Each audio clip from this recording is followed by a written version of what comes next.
to you tonight. Thank you. Thank you. Thank you. My mother became wounded by a Muslim shell as the Muslims were shelling us frantically. The Muslim shell fell in front of my bomb shelter and my mother became wounded. And we had no place to treat her but Israel, because Israel is our only lifeline. And before we left the bomb shelter, my father gave me $60. And he said, here is $60 in case you need any money. And I remember touching money for the first time in my life. Because when you live in the bomb shelter, you don't go shopping.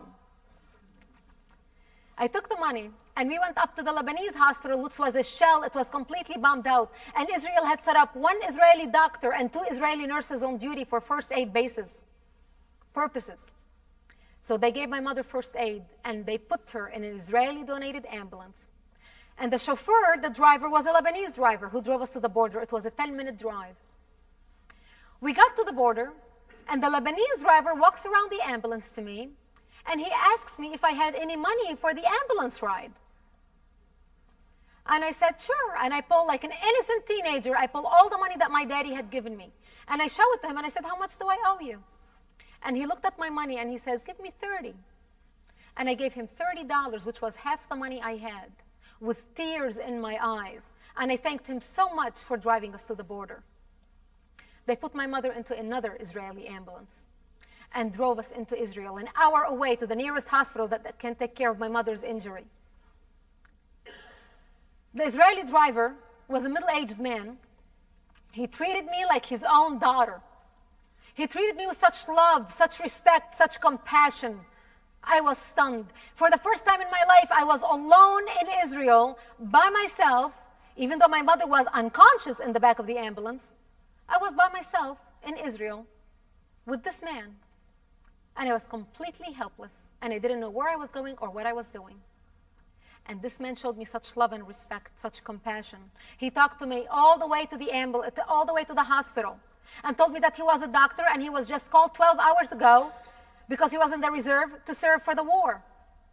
We got to the hospital, and I took the money out of my pocket to pay him the fee for the ambulance, thinking to myself, God, if the 10-minute ride cost me $30, I am sure this money is not going to be enough. And I walked around, and I asked him, how much do I owe you? And he looked at me, and he says, what is this for? And I said, you know, the fee for the ambulance. And he said, you don't owe me anything. This is a free service from us to you. Keep your money. You might need it. And I wish your mother a speedy recovery. And I hope all goes well for you. And I looked at that man, and I felt so thankful. I thanked him from the bottom of my heart. I was crying. I thought to myself, what an ethical man. What an honest man. This man could have taken my money and partied all night, and I would not have known the difference. He was a stranger to me. I was a stranger to him. Yet he didn't. And I became so angry because I realized the Lebanese driver, who's a friend of the family, stole my money. He robbed me. That was the first lesson I learned about the difference between the Israelis and the Arabs. Of all the countries in the Middle East, Israel is the only democratic country in the middle of them. They created the Palestinian problems. The Arabs created the Palestinian problems, and they finance it. So their peoples won't point the finger at them. So they can stay in power. So they can stay corrupt. Look at the Palestinian territories since 1995. With all the millions and millions that have poured into the Palestinian territories since 1995 to Yasser Arafat, nothing happened but the leaders got richer. Look at Yasser Arafat, a multimillionaire. Former Prime Minister Mahmoud Abbas has a $1.5 million villa in Gaza. How many people in Gaza do you know live in a $1.5 million villa?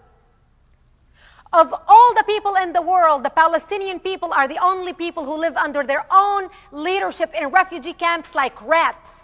If the Palestinian leadership cared about its people, they would have taken those millions and built townhomes for them, at least let them live in dignity instead of refugee camps. But it's corruption that's eating the Arabic world. And let me tell you why, as an educated, civilized, intellectual Arab, I stand here proud to defend the state of Israel. Not because Israel helped my mother, Not only because Israel saved my life. It is my duty as a civilized person to acknowledge civilization, to acknowledge advancement, to acknowledge democracy, to acknowledge the human beings and what they have contributed to the world.